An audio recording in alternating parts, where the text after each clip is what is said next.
America's agricultural economy has both opportunity and potential risks in the year ahead, according to two Midwest economists.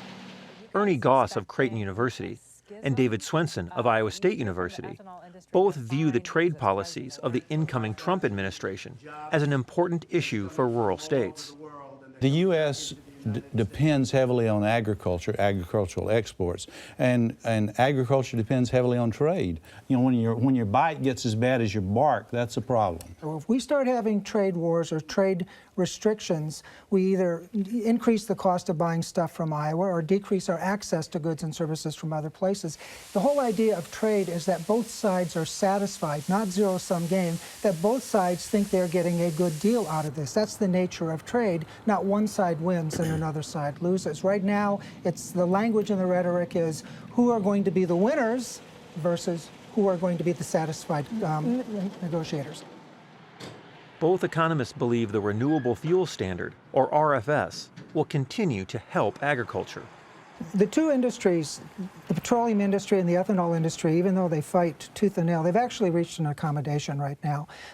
The petroleum industry is okay with 10% ethanol blend. They're okay with that right now. They've adapted to that, and there's no reason to expect that 10% blend, that level of output that we produce with cornstarch ethanol, to go down. It should be able to at least grow up to the 15 billion gallons mandate and at least stay there.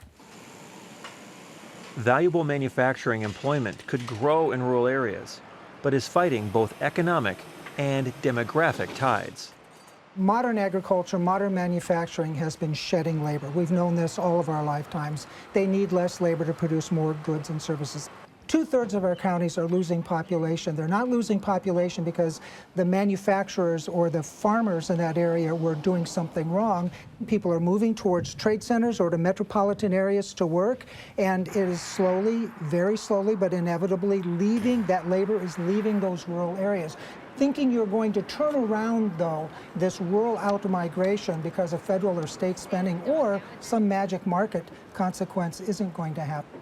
We're talking about labor shortages and serious labor shortages, particularly for skill levels. So Iowa and other states could really move ahead if you could get those young men to become trained to do welding jobs, electricians. Instead, they're not doing that. They're not going to the community colleges to retrain themselves or to educate themselves for these jobs.